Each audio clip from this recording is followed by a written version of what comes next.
कहानी के शुरू होते ही हम डेविड नाम के एक आदमी को कार ड्राइव करते हुए देखते हैं। शहर में हर तरफ बर्फ फैली थी और इस बर्फीले तूफान में गवर्नमेंट ने किसी को भी बाहर सड़क पे निकलने से मना किया था। खैर डेविड अब एक रेस्टोरेंट में आकर रुकता है जिसकी ओनर है एना। एना के होटल पे ज्यादा रश नहीं है क्योंकि इस तूफान में ज्यादा लोग घर से बाहर निकलना अवॉइड ही करते हैं, इसलिए होटल स्टाफ भी एना का छुट्टी पर था। एना खुद भी यहाँ से जाने ही वाली थी लेकिन डेविड को देखकर रुक गई। वो डेविड का ऑर्डर ला कर देती है और इस दौरान हम नोटिस करते हैं कि वो काफी घबराई हुई है। उसे बाहर बाहर किसी की कॉल्स आ रही हैं। एकदम से उसकी नजर खिड़की के बाहर जाती है। वहाँ एक कार रुकी थी जिसे देखकर एना और भी डर गई थी। यानी कॉल्स करने वाला अब यहाँ तक पहुँच गया था। यह आदमी होटल के अंदर आते ही एना के साथ जोर जबरदस्ती करना शुरू कर देता है क्योंकि उसे अपनी बेटी से मिलना है और एना उसकी एक्स वाइफ है। यह आदमी क्योंकि ड्रग एडिक्ट था इसलिए कोर्ट ने उसे अपनी बेटी से मिलने से मना किया हुआ था। अब इससे पहले कि यह आदमी एना को मारता है या उसके साथ कोई और बदतमीजी करता, पीछे बैठा हुआ डेविड जो ये सब कुछ देख रहा था वो इस आदमी को रुक जाने को कहता है और उसकी यही हरकत एना के हस्बैंड का गुस्सा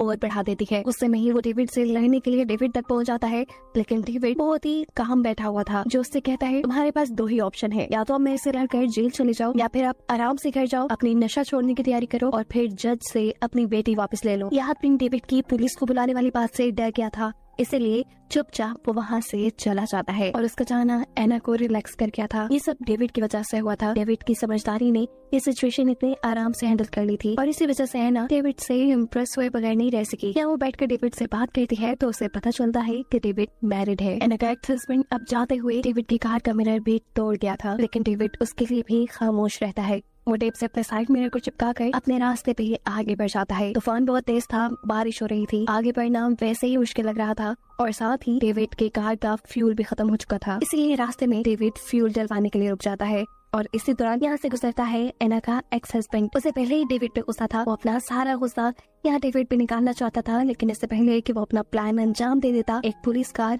इसी फ्यूल स्टेशन पे आकर रुक जाती है। डेविड जैसे ही फ्यूल भरवा कर आगे की तरफ बढ़ता है एना का एक्स हस्बैंड भी अब उनकी कार का लगातार पीछा कर रखा था और ये चीज डेविड ने नोटिस कर ली थी। डेविड जानता था ये वही आदमी है जिससे उसने होटल में पंगा लिया है और अब नुकसान पहुंचाए बगैर तो ये जाएगा नहीं। अपने आप को बचाने के लिए वो स्पीड तेज कर लेता है। उस आदमी से काफी दूर आने के बाद डेविड रोड की साइड पे अपनी गाड़ी लगाकर ऑफ कर देता है ताकि रात के अंधेरे में उस आदमी को डेविड की गाड़ी दिखे ही न। उसका यह प्लान वर्क भी कर चुका था। वो आदमी डेविड की कार के पास से गुजर जाता है पर उसे कार नहीं नजर आती। डेविड को डर था कि वो आदमी कहीं दोबारा इसका पीछा न करने लग जाए। इसे छुपने के लिए वो यही जंगल से निकलती हुई एक छोटी सी सड़क पर चढ़ जाता है। ये सड़क बहुत ही ज्यादा स्लिपरी थी, सुनसान इलाका था, डेविड को ज्यादा कुछ नजर भी नहीं आ रहा था और इसी स्लिपरीपन की वजह से डेविड की कार का एक्सीडेंट हो जाता है। वो कार स्लिप होकर साइड पे गिर जाती है। डेविड ने काफी कोशिश की कि उसकी कार वहाँ पे सड़क पे आ जाए लेकिन कार के टायर्स बर्फ के अंदर धंसते ही जा रहे थे। मजबूरन अब वो गाड़ी से निकलता है और अपने हाथों की मदद से टायर्स के इर्द गिर्द से बर्फ हटाने की कोशिश करता है लेकिन ऐसे बर्फ की ठंडक में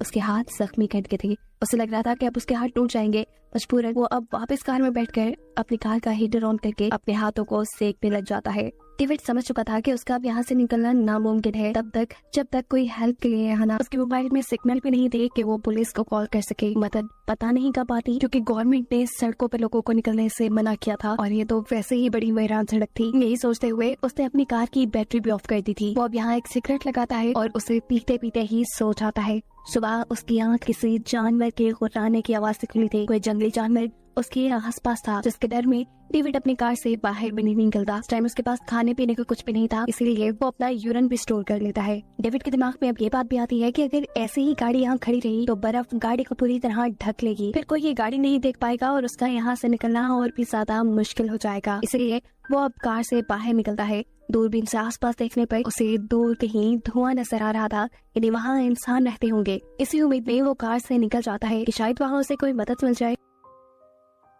वहाँ जाने से पहले वो अपनी गाड़ी की डिक्की खोलता है और उसकी गाड़ी की डिक्की में हम बंधी हुई एना को देखते हैं। डेविड जिसे हम अच्छा इंसान समझ रहे थे वो एक किडनैपर था जिसने एना को किडनैप कर लिया था। वो कार से दूर जाने से पहले एना को वार्न करके चाहता है कि इस कार से निकलने की कोशिश भी न करना, लेकिन एना क्यों अपने किडनैपर की बात मानती। वो उसके चाहते ही कोशिश करना शुरू कर देती है और उसके जो हाथ और मुंह टेप से बंधे थे वो उन्हें खोलने में कामयाब भी हो जाती है। अब वो इस गाड़ी से भी बाहर निकलना चाहती थी लेकिन कार की बैक साइड अंदर से नहीं खुल सकती थी, इसलिए वो कार के बैक स्पीकर्स को हटाते हुए कार के अंदर आने में कामयाब हो जाती है।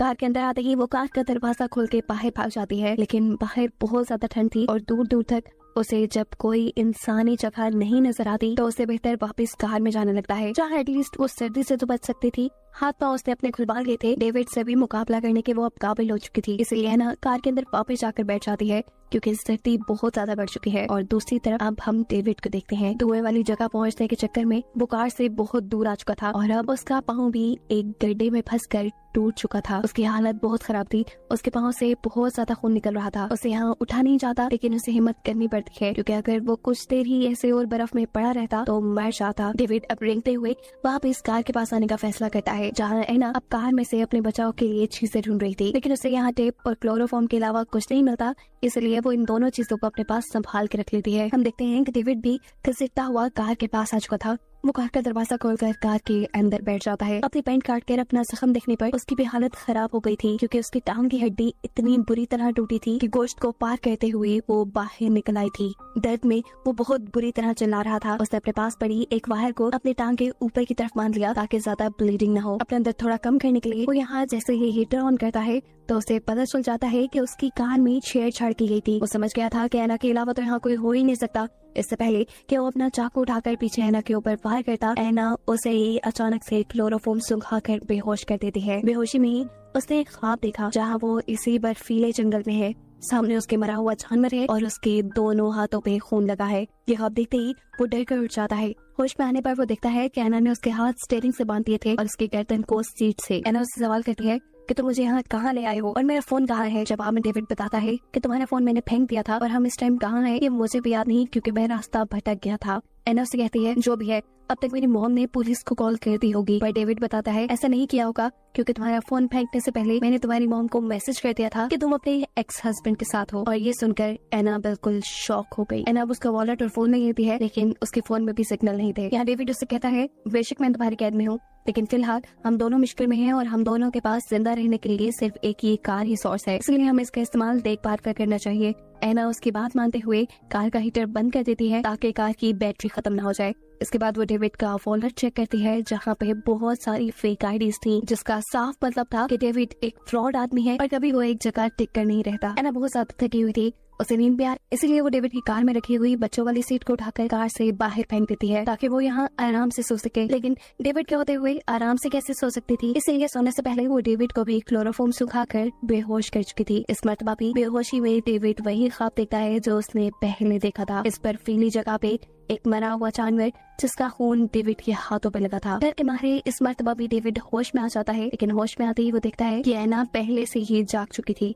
उठने के फौरन बाद एना को भी वॉशरूम जाने की जरूरत पड़ी थी, इसलिए वो गाड़ी से बाहर निकल जाती है और ये मौके का फायदा उठाते हुए डेविड अपनी गाड़ी को पूरी तरह लॉक कर देता है ताकि एना बाहर ही फंस जाए। उसकी इस हरकत से एना झुंझला चुकी थी, उसे बहुत ज्यादा गुस्सा आ गया था। अगर उसे जिंदा रहना था तो वो गाड़ी के अंदर ही रह सकती थी, इसीलिए अब वो बेबी सीट जो उसने पहले उठाकर गाड़ी से बाहर फेंकी थी उसी की मदद से गाड़ी की विंडो तोड़कर गाड़ी के अंदर आ जाती है। विंडो टूटने की वजह से गाड़ी का टेम्परेचर भी बहुत डाउन हो गया था। उस समय वो सीट बेल्ट की मदद से डेविड को कत्ल करने की कोशिश करती है और इससे पहले कि डेविड मर जाता, एना के जहन में आने वाला कोई अच्छा ख्याल उसे ऐसा करने से रोक देता है। टूटी हुई खिड़की से लगातार आने वाली सर्दी इनको मार देती, इसलिए एना टेप से उस सारी खिड़की को बंद कर देती है। इस सब के बाद एना हम डेविड का फोन चेक करती है। उसे डेविड के फोन में काफी सारी अपनी और अपनी फैमिली की फोटोज मिली, जिससे उसे साफ पता चल गया कि डेविड ने एक एकदम से उसके होटल में आके उसे किडनैप नहीं किया था, बल्कि वो तो काफी अरसे से उसको किडनैप करने की प्लानिंग कर रहा था। परेशान है ना, अब उसकी गाड़ी चेक करती है जहाँ उसे बहुत सी लड़कियों की आईडीज मिलती हैं और इससे वो ये भी जान लेती है कि है ना वो पहली लड़की नहीं जिसे डेविड ने किडनैप किया हो, बल्कि वो पहले बहुत सी लड़कियों को किडनैप करके मार चुका है। वो एक सीरियल किलर है।